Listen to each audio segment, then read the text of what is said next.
Well, here goes one of my disruptions. My main disruption. Let's go! I won! Victory! Jesse Kotton's deck is the best! Let's go! 1 in 9, baby! 1 in 9! Let's get it! Jesse Kotton for the win! The Dark Magician GOAT, Jesse Kotton! Not really. This deck's terrible. How's it going, Habibis? We got a banger of a video for you guys today, okay? First, we're going to talk about Jesse Kotton's Dark Magician build, because I've had a lot of you guys ask me about it. And I did try it out, so be sure to listen for the review. And secondly, we're going to go over my new deck. It's been cooking. If you guys have seen my YouTube post, we are going on these winning streaks, and they have been lovely. First, let's talk about this. And I mean no offense. You know how people always say, like, I mean no offense, and they're about to say some offensive stuff. I'm not, hopefully not too offensive, and I don't think Jesse Kotton gives a darn what King Maddie has to say. But I've had a lot of people in my YouTube comments, a lot of people in my chat saying, hey, you should try Jesse Kotton's deck. Hey, Jesse Kotton's deck is better than yours. Hey, Jesse Kotton is the best player in the world. His deck is the superior way to play Dark Magician. And just looking at it, I was kind of skeptical of that. But I said, what the heck, let's give it a shot. Let's give it a try. And I'm not going to show you the highlights of my time with it. If you guys want to see, it's on my Twitch. Because they're not really highlights, they're kind of lowlights. We took we went on a 9-game losing streak with this deck. Our 10th game we won, and I called it a day. And I was like, okay, I'm done. Now, I will say, we did go second a lot of those duels. But even then, I did not expect to lose 9 in a row. That is a bit excessive. A couple things with this deck, and a lot of people have explained it to me. The main purpose of it is to set up your Dark Burning Magic using bonds between teacher and student.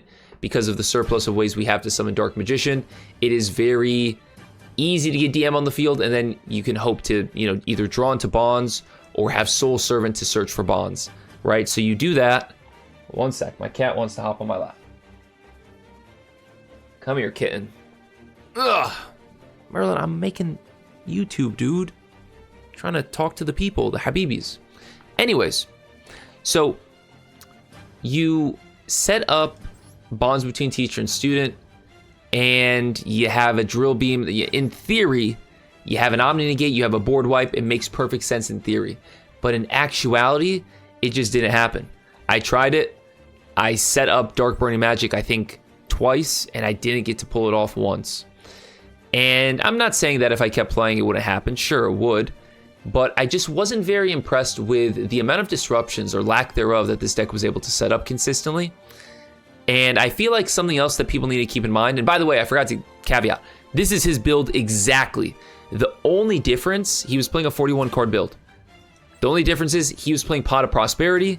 We're playing Maxi. Pot of Prosperity is banned in Master Duel. Maxi is banned in the TCG. So I figured, let's trade it 1-for-1. Banned cards, we're playing Maxi. But other than that, this is his deck list exactly. And something I think as basically a defense to this deck, this was built for the TCG, right? This was built to combat, TCG metas. And as you can see, the 3 nibs, that's kind of a TCG flavor. So that's not something we do in Master Duel. It doesn't work as well in a best of 1 format as it does in a best of 3, where you could side these out if necessary. So with that being said, if you copy this 1-for-1 to Master Duel, you're already a bit at a disadvantage because it wasn't built for Master Duel. Now, the last thing I really want to touch on, I don't want to beat a dead horse to death, really. Let's be real, guys. Let's be real. Let's take a time machine. Let's close our eyes. Imagine, okay? Close your eyes. Close your eyes. I'm serious. John, I'm talking to you, John. Close your eyes. Somebody watching this video named John gonna be like, oh my god, he's talking to me. Close your eyes, guys, okay? Let's go back 4 months ago. I think 4 months ago. And let's pretend we never saw Jesse Kotton's video. We never saw it. Didn't know it existed. Okay? Now open your eyes, and I show you this deck list. And it's not I don't mention Jesse Kotton. You don't know that it has anything to do with Jesse Kotton. I show you this deck list. And I tell you, this is the best way to play DM. Just look at it. Just look at it. I know it's best to test before you judge it, but just by looking at it, would you think that this is the best way to play DM if it wasn't associated with Jesse Khan? Let's be honest. There are so many questionable ratios in this deck. Magician Souls, no pun intended, is the heart and souls of Dark Magician. It's the only in-archetype special summon we have besides Apprentice Illusion Magician, but no one plays that. If I could play this at 10, I would, okay? To play it at 1 is just a criminal. Criminal. Same with IOC. IOC takes care of bricks in your hand. It lets you search for so many things, and there were times during my 10 games with this deck where I had nothing to search for off of IOC. I already used my Rod, I already used my Souls. I was using IOC to search for Dark Magician Girl, you know? Like, nothing to search for. So, playing these at 1, very questionable. And then, like, the elephant in the room, the thing that really made a lot of people scratch their heads, Salvation at 3. Look, if Salvation dumped, like, Foolish Burial, like, if when you activate it, dumped DMG or dumped DM, I'd play it at 3. But it doesn't. And it's not a good card. It's truly not. And this is just a very questionable ratio. And then also the lack of Dragoon. I know he's playing TCG. Maybe if he made a Master Duel variant, maybe he'd use Verte to summon Dragoon. But even in the TCG, you still summon Dragoon. Especially in a Primite Bestial version where you have ample dragons to fuse into. I think it's kind of a miss there not to play Dragoon, especially considering the powerhouse that he is. Look, I think that Jesse Khan has done so many things. I think he's the best player in the world. I think he's even opened some DM players' eyes to playing cards like Bonds Between Teacher and Student. I've been playing Circle at 3 in my 60-card decks, and I think it's something to consider for a lot of DM players that want to play, you know, the DM pure, you know, and they want to play the Circle and the set up the Triangle. I think playing 2 to 3 Circles is not a bad idea. So I credit him for that. I think the Salvation is a one-of, but that's just me. In my experience, guys, I did not enjoy playing this. I did not have any success with it. Let me know what you guys think in the comments below. I know a lot of people are very passionate about this deck, so, you know, let's keep it friendly. Let's keep it cordial. Like I said, all respect to Kotton. He's the best player ever. I just think that this deck probably could have been tested a little bit more, and I'd love to see him do another one. I'd love to see him do another one. This deck isn't it. But don't think I'm sending you away empty-handed. Because while this deck isn't it, my new Dark Magician deck is it, if I do say so myself. We have been doing really well if you've been seeing my YouTube posts with this deck. The season is just about a day old, like literally a little bit over 24 hours old as I'm recording this. And we have gone on a 9-game winning streak with this deck. We're already in Diamond 2, right? So the season reset, we went back to Diamond. So we're playing against like all the players that were in Master. And we've gone on a 9-game winning streak, and we're now currently in a 5-game winning streak. And I think I've only lost 4 games all season. So we have essentially just taken out our Azamina package, right? So our Azamina package was 9 cards. Now we're playing 9-card Bestials, and it's been working pretty well. I know the question I'm going to be asked is, which one's better? It's hard to say right now. I've definitely played the Azamina one much more.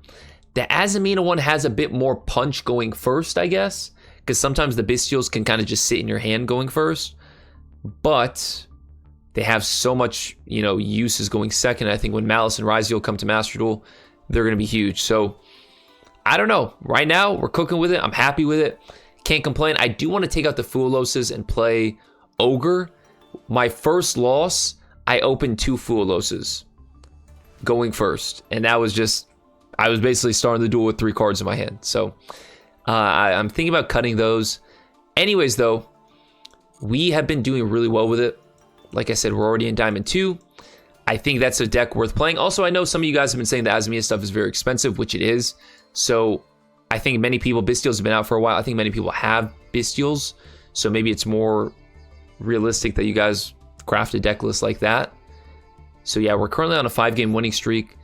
We lost, yeah, this is our 9 in a row, and then we lost 2 here, and lost 2 here, and then we've been cooking ever since. Let's watch some of these replays, guys. Let's talk about them. And I'm going to basically use the rest of this video as an info ad to convince you guys to play the 60-card deck, because I am having This video is just going to be me addressing all of the negative critiques I get, which is fine. I love it. Keep critiquing. Give it to me. I want to talk about, you know, what we can improve on. But a lot of the critiques I've been getting haven't been like constructive at all. They've just been like, nah, bro, this deck sucks. There's no way this deck's consistent at 60 cards. Well, let's talk about it. Why do I think a 60 card version of this deck is more consistent than a 40 card version? There are two very large reasons that I think a lot of people are overlooking. And I think a big part of it is that people are kind of thinking about things in terms of just this old school philosophical Yu-Gi-Oh belief that if you play a 41 card deck, your deck is inconsistent. You must play 40 cards. I got nibbed here, by the way. I don't know if you guys caught that. Hieratic Seal, because it got tributed off of nib, allowed us to summon our Drew Swarm from the deck, so Hieratic Seal's second effect did trigger. Also, I've been going into Hieratic Seal a lot more because of the Bystials, right? They're dragons, so it's easier to go into Hieratic Seal. So now I want to set up a IP Masquerena so I can go into SP Little Knight. We go Roar here, and our opponent banishes our DM. So I'm like, uh-oh. This guy was actually playing Primite Sprites, which is kind of cool. So what I was saying, and I'll give the two reasons, and I'll start with one, and then, you know, we'll go into the second one during our next duel. The first reason, because for this deck specifically, the first reason is we play so many garnets, right? We play so many, basically bricks, right? 2 DM, Red Eyes, which a lot of Primite DM decks at 40 are playing, DMG. All of this adds to bricks, and you don't want to see those cards. It's much less likely to draw into them if you're playing a 60 card deck versus a 40 card deck. If you're playing 40, you're talking, you know, basically 1/8 of your deck is these bricks that you don't want to see, where you're going to have a high likelihood of drawing into them. We don't want that. Playing 60 hides the bricks. That is huge. Let's continue in the next duel. All right, so this duel is one I actually really wanted to show off. I think you guys are going to enjoy it a lot because I get a lot of people that ask me, how many times do you go into Dark Magician, the Dragon Knight? You're going to see this is one of those times where it's going to be very important. My opponent negates my ref, and then Max sees me. I don't think he realizes that I can't special summon. So I guess we could preface this with saying this guy wasn't very good. But, hey, I didn't choose my opponent. Anyways, why you should play 60 cards, guys. Let's be real here, okay? Think about it as my opponent floodgates me. Think about it. The amount of starters and engines that you can cram, especially when the engines are synergistic. Azamina has some synergy with DM. Bystials have great synergy with DM because they allow Magnuma allows you to search for Barrel. Barrel obviously has great synergy with DM.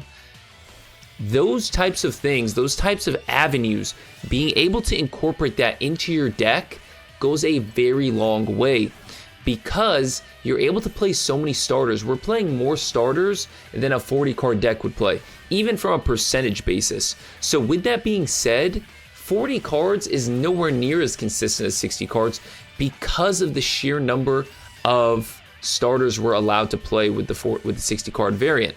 And we're able to play extra engines, which just improve the overall oomph, the overall power that the deck can punch.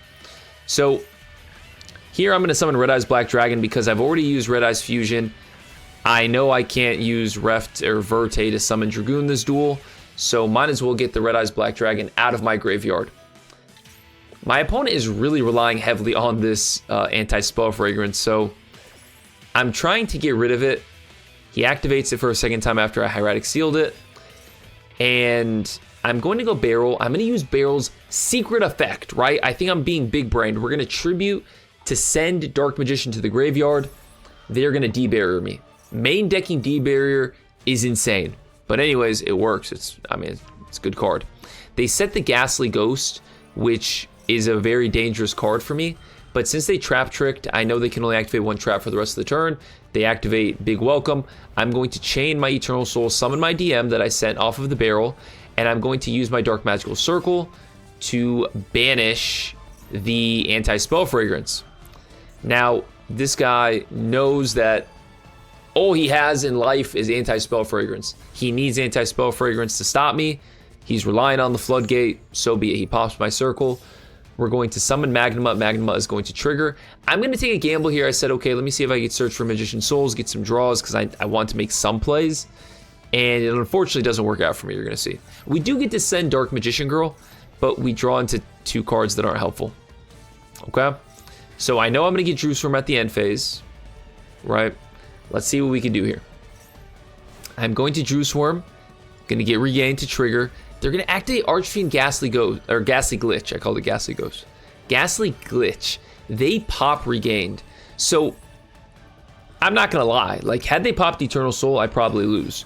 But Regained applies so much pressure. Regained is such a custom card that they had no choice but to pop it, okay? Now we're going to, in this scenario, fuse using Saves of Dark Magic. We could go into Dragoon, but the thing is, I have no negate for Dragoon. I have no discard. They could just crash into my Dragoon with Lady Labyrinth. I would have no way to get it back. We go into Dark Magician the Dragon Knight with Eternal Soul set up. If they crash into it, we can summon it back with Eternal Soul. Drew Swarm triggers. We're going to get rid of the Lovely Labyrinth before they can reset a trap card. They are going to use their big welcome in the graveyard, targeting my Dark Magician the Dragon Knight. Unaffected because it's DM. They scoop it up. Dark Magician the Dragon Knight for the win in this duel. You love to see it. Play 60 cards, guys. It's the superior version currently in Master Duel. This is the way to do it. It's consistent. Let's do some more replays. Yuck. I know. Look at this hand. We opened 2 Dark Magicians and you hate to see it. But before we proceed, I do want to ask you guys if you enjoy my videos, if you enjoy the YouTube channel, consider subbing and like this video. I'll go ahead and wait. Let you guys like. Take your time. Take your time. John, again, I'm talking. John, like the video. Come on, dude. Let's go. Anyways, let's do this. How are we going to pull this one out of our bum? Well, when you're the Pharaoh, you make things work. You play Circle. You just open the one of on it. You know, you get to grab the Salvation off a Circle. Now we're going to normal summon the Drool. Go into Verte. Bada bing, bada boom, use the Dark Magician from the hand to go into Dragoon. Just like that, DM Triangle. DM Triangle Dragoon, and he scoops. He scoops. You know, I didn't think I had any chance of winning that game. He scooped immediately. But we set up the Triangle and Dragoon. That's pretty darn good. Pretty darn good. Was it lucky that I drew into Salvation? Sure. But still, you got to create your own luck in this world. And I think this deck gives you opportunities for that. This is a pretty lame duel, NGL, because it's against a stun player. And it's the beginning of the season, so you're going to see a lot of stun. People are like, you know what, it's time to dust off my top tier deck and go grind to Master 1. So a lot of stun. I think I faced off against it 3 times out of like maybe 25 duels I've had since the season started. So it's out there. It's definitely out there. It's very annoying, but luckily we are prepared for all contingencies. We set up Hieratic Seal, we set up our Drill Beam, we have Droll Veiler, and we also have our Roar in the graveyard. So we got a lot going on for us here. This is a quick one. We're going to Roar him, and he's going to scoop because he needs his Fossil Dyna, and he is a stun player who should uninstall the Yu-Gi-Oh! Master Duel game. All right, last replay for me. Anyways, 60 cards is worth it. That's about it. I'm gonna drop my case. Let's end it with rah rah rah here. Let's see how we cook him up. Let's go Lordly Low, grab the Drill Beam. Now, I grab Dark Magician so this Drill Beam goes live, but then I end up thinking he doesn't have anything, so I get rid of the Drill Beam. He ends up ashing me, no big deal. We're able to reset the Drill Beam because of the Ether Barrel. We're gonna go into Dragoon here, and we have Dragoon, we have Ash, we have Drill Beam, we got a Drew Swarm, Ample Disruption, pass turn, your move, rah rah rah.